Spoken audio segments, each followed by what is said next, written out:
Welcome to Best Life 30, your 30-day journey to creating the best life possible for yourself. You can just watch this video, or if you want to sign up for the entire series for free and get the companion bonus worksheets that go with this video, check the link in the description below. All right, so today is day 23, and we're going to learn how to better brand yourself.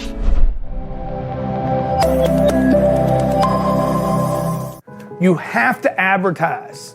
You have to advertise in your career to blow your brand up. You cannot not advertise and save money. It cost me probably 400, should I even say a number this big? Yes. Or do I lose everybody?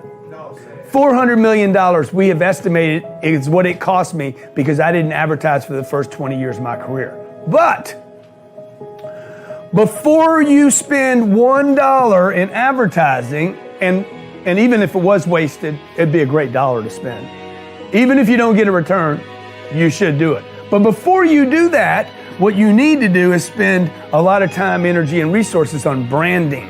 I made a mistake here not spending more money in advertising. I made a bigger mistake not spending more time, energy, and resources on branding. And you are making a mistake if you do any kind of metrics on did it convert?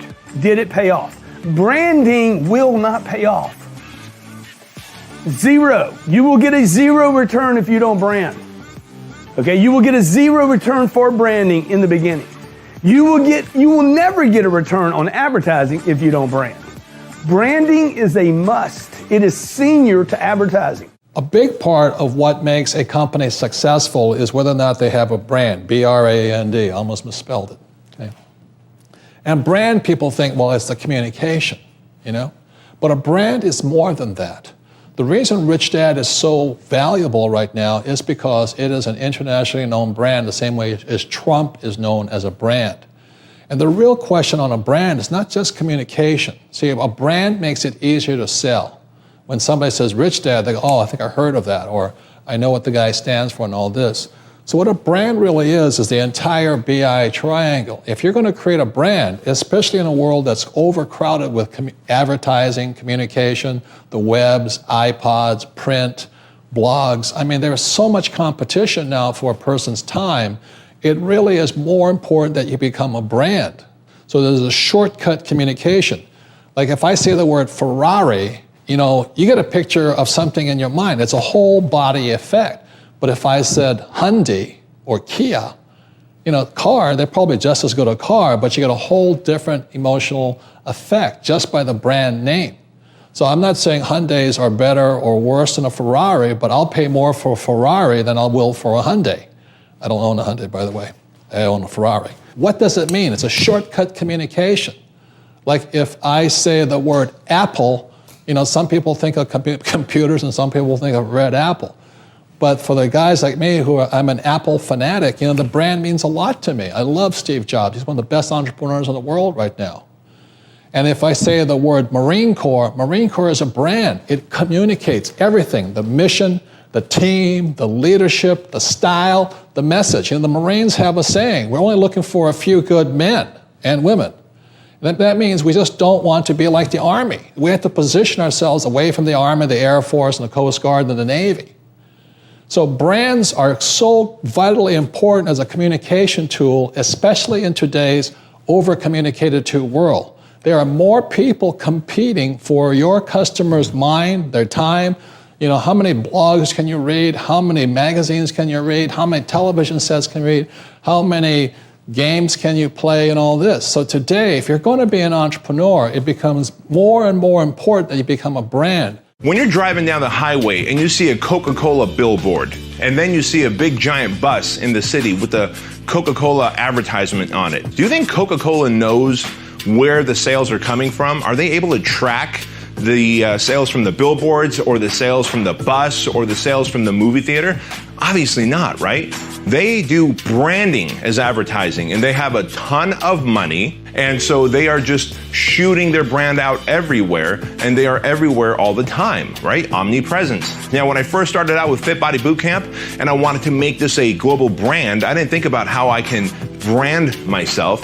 I just wanted to do one thing. I wanted to sell one franchise location. And when I sold one franchise location, I said I'm going to sell another franchise location. And then I sold a third franchise location, and a fourth, and a fifth, and now we have hundreds of Fit Body Bootcamp locations worldwide. We've created a national brand, and it's become a thing. But before you can make yourself a thing, before you can make your business a thing, you gotta first just focus on direct response marketing. Direct response marketing is accountable marketing. I know that it feeds the ego to see yourself as a brand and a public figure, but listen, if you were to just start putting your logo or your brand all over the place, how are you gonna be able to track where the money's coming from? You're not gonna be able to track that. And if you can't track it, you can't quantify it. The best branding you can do in your business is to make a promise and to keep a promise. When I created Fit Body Bootcamp International, my goal was to take personal training and reduce the cost of personal training. I wanted people who couldn't afford personal training to work with a personal trainer at a reduced rate. So we went from one-on-one personal training to the boot camp style. And the whole idea there is one coach or trainer and many clients. And that reduces the cost that each individual person is paying. I knew that there was a problem, and so I brought in a solution. Whatever brand or whatever business or idea that you have right now, I don't want you to think about branding. I want you to think about solving a problem. You go and you solve the problem, and everything else will fix itself, because you'll sell one, and then two, and then three. And so whether you're building a franchise, or you're building a media marketing agency, or maybe you're just a one-off location selling cupcakes, make the best cupcakes you can on the planet. And when you do, guess what happens? People talk about you. I'm an aspiring chef. I'm in culinary school right now. I'm trying to make a side hustle sharpening knives. I love this idea. I'm gonna give you a tremendous piece of advice that too many people that are ideological and don't actually play in the game push against, but I believe in it the most. You should go sharpen knives for 5 restaurants for free. For free, okay. Yep. Like I spoke for free for the first 13, no, actually I paid for the first one because that's how it also, for 13 of the first 15 times I ever spoke, I spoke for free, including paying for my flights. It's one thing to do free work, it's another thing to do free work with heavy strategy. When I do free work, I try to think of 2 things. How much exposure is it? Like Tyler will tell you, sitting right here, one of the only times I still do free work is if it's massive exposure. There are 49,000 people in the audience. I'm like, it's a lot of exposure. You know, like it's live on, you know, it's during the Super, like I'll pay somebody to put me in a Super Bowl commercial, right? Like when I get exposure, and that's where I'm at now. For you, when you pick these 5 restaurants, let it be the biggest restaurants in your 30-mile radius.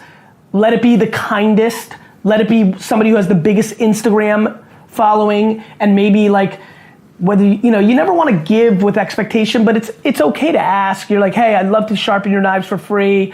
And then like you get in there and the vibes are feeling good. Maybe you're like, hey, listen, like, I hope you enjoyed it. Like, wouldn't mind to take a picture for my Instagram, which then makes them say, oh, we'll put you on our Instagram. Like, you can be thoughtful and do it the right way, but if nothing else, if you do it for free for 5 people, you've established that you do it. Word of mouth is a remarkably fascinating thing. Strategic free work is one of the great moves in our society. What are people not understanding about video? Okay. What are they not understanding about how powerful it is for their business, their brand, and ultimately their message to impact people? It's always that same question. What's the ROI on social media? Right? What's the ROI? Now, the funny thing is, your business, work, and service, my business, work, and service literally lives off of social media. Mm-hmm. So there's obviously an ROI. But the problem is we live in a world where we want everything to be measurable. And there's a beautiful Einstein quote that says, not everything that counts can be counted, and not everything that you can count counts, right? And we live in this world where everything needs to be measured. Like, oh, that video has 1 million views, how many sales did you get through that? But it's like, life doesn't work like that. There's a load of adverts and billboards on the street that the biggest brands pay for that don't convert into direct sales. Do you think that Coca-Cola looks at the billboard out there and goes, how many people saw that advert today and how many people bought a Coca-Cola because of that advert? They don't have that number. It doesn't exist. And they're one of the biggest brands in the world, but they still do it. So social media, video is just a new billboard. And the biggest brands know that the more you see it, like, I mean, this is funny, I saw this today. I saw a big billboard outside of my hotel that has all the Jenners and the Kardashians wearing their Calvins. Have you seen it? Yeah. Right, I saw it straight away this morning. Then I saw it on Instagram, and then I saw it everywhere. So already, I've seen it in 3 places. Now, I don't need women's Calvin underwear. But the point is that I've seen it in a million places. So anyone who's not using video hasn't understood that more people are gonna see video than anything else. And not just that, video is so much better than a billboard. You can say so much more. Right. So for me, it's just a lack of seeing opportunity. There's a great, I think this is a old tale, it's not true, but it's told that when Nike first went to India, they went there, and it's not Nike, it's any sneaker brand, it's a nice story. And when they first went to India, they saw everyone was barefoot. So the first reporter came back and said, oh, there's no market there because no one wears trainers. And then the second reporter went there and he said, oh, no one wears shoes. And then he came back and says, we've got a huge market out there, right? And it's the way you see it. Someone saw no one wearing shoes as no market, but another person saw everyone not wearing shoes as a market. Right. And that's what video is. That you can sit here and debate the ROI on video for as long as you want. But the truth is, every major brand has invested in a front window that may not translate to direct sales or work or whatever it is. Right. But it does. Do you think every brand should be using video? Every brand should be using video. A lesson in branding, whenever you're trying to brand yourself, or any company, if you change your brand from what it used to be, right away you can get resistance. So most people, when they get a little resistance, because most people don't have thick skin, they stop. But over time, if you keep branding yourself in the new brand, then eventually it catches on. Like I used to not have much fitness stuff, so when I started putting fitness stuff, people were like, what is all this fitness? Now, eventually, people just associate that with you, and they forget there was a time when you didn't do it. So that's a good tip on branding. You have to have thick enough skin, because it's kind of like when Facebook changed. Every time they change their interface, people go nuts. Oh, I hate this. But then 3 months later, they can't remember the old one. And then when you change to a new one, they say, no, we like the one before, but that one before is the one they hated, because it was a change from the version of, one before. But Mark Zuckerberg's smarter than people. That's why he just keeps changing it to whatever is better, and then people eventually like it. Same when Instagram changed their logo, and Snapchat changed their, people always, a lot of people have low O, meaning low openness to new experience. They automatically hate anything new. What do I worry about? I worry about brand control. My brand is huge now, right? And one thing I fight with every day, I want to make sure I don't dilute the brand. I don't do anything, make any major mistakes, because any mistake will hurt your brand. And so those are the things that keep me up at night, just making sure my brand remains strong. And so that's a good message for all these young men and women watching your show, is make sure that your brand is everything. And you will always be able to make money if your brand is strong. Even if you go bankrupt, if your brand is strong, you'll be able to still make some money. Donald Trump proved that. He bounced right back. Look where he is today. He went through that phase, came right back, because he kept the brand strong, and that's important. We spoke to the creator and the person who's maybe looking to work on their personal brand and stuff. On the flip side, there are a lot of old school brands that have sort of like a dinosaur mentality when it comes to social media and new school marketing. And you being one of the disruptors in that area, you've mentioned in your keynote Nike and how you weren't even wearing anything that was Nike. That's amazing.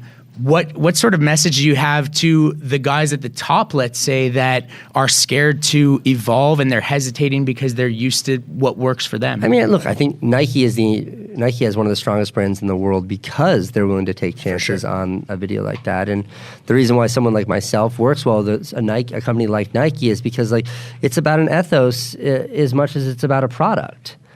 Which is to say that it's very little about the product.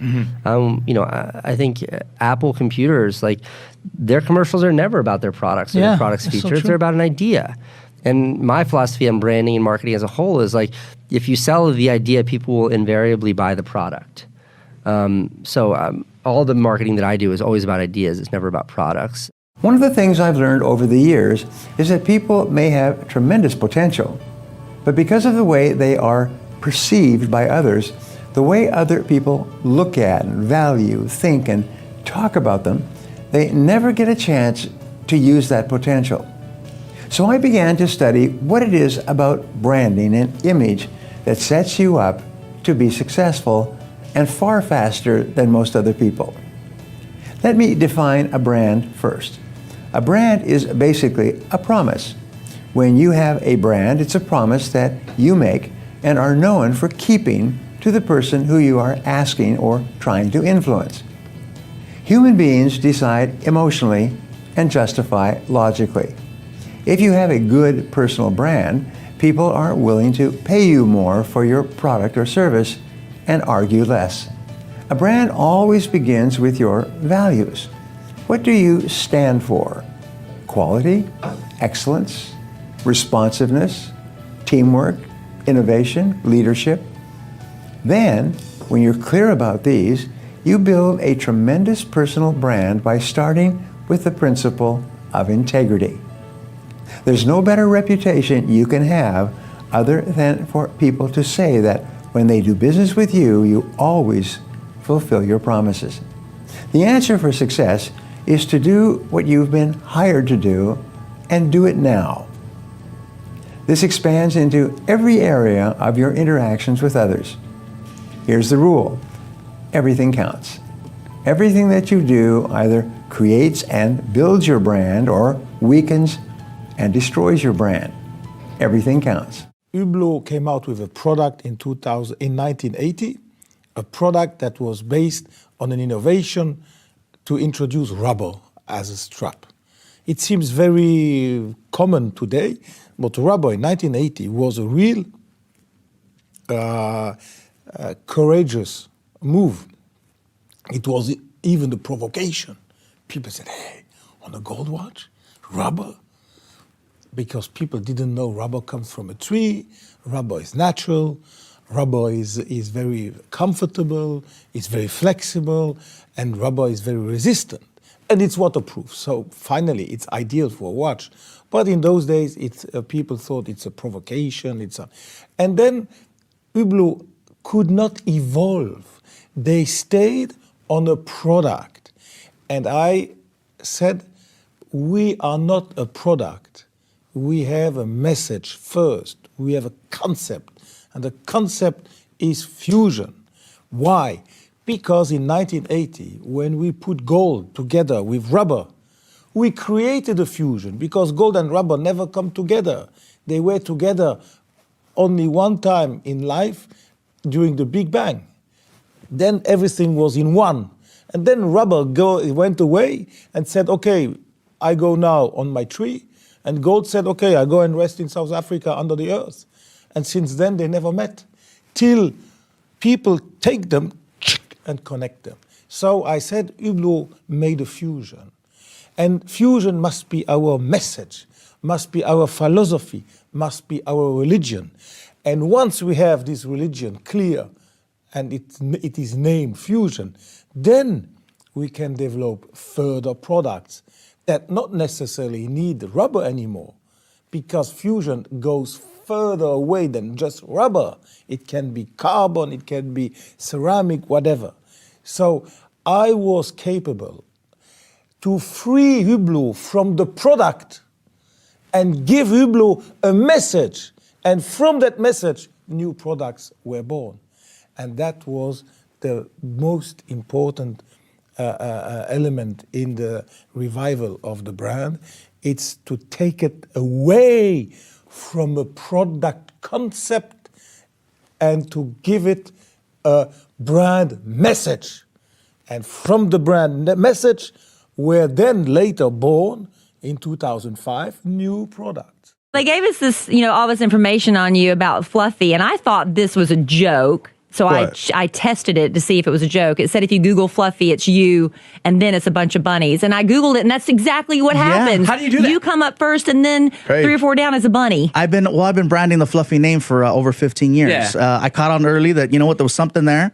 And I just went with it because I used to get upset when I'd say the joke and then people would come up to me afterwards and they wouldn't say, great job, Gabriel. They would say, hey, good job, Fluffy. And I'm like, really? I said, Gabriel Iglesias 6 times. I said Fluffy once, but Fluffy's what stuck. Yeah. And so after a while of getting tired of being upset over it, I just embraced it. And I started marketing myself that way, where I'm always the big guy with the Hawaiian shirts and I'm Fluffy. And so You're recognizable. Yeah, everything has. And then see, that's a problem too. A lot of entertainers, they keep changing their looks before they become famous. And it's like, you need to have a level of consistency. You need to be able to market yourself. You need to be able to brand yourself. If you got a good product, who's going to find out about it unless you sell it the right way? Preach it, brother. You wouldn't do the Puff Daddy thing and change your name to Fluff one day.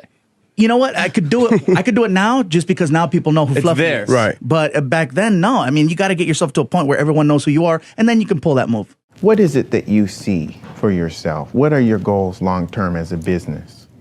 You see some golfers, you see the likes of Arnold Palmer, you see the likes of Jack Nicklaus, and you see how they've built their brand over the years. And I think the most important thing for an athlete is building their brand on their performance, on their field, whether it be on the golf course or on the football pitch or the basketball court.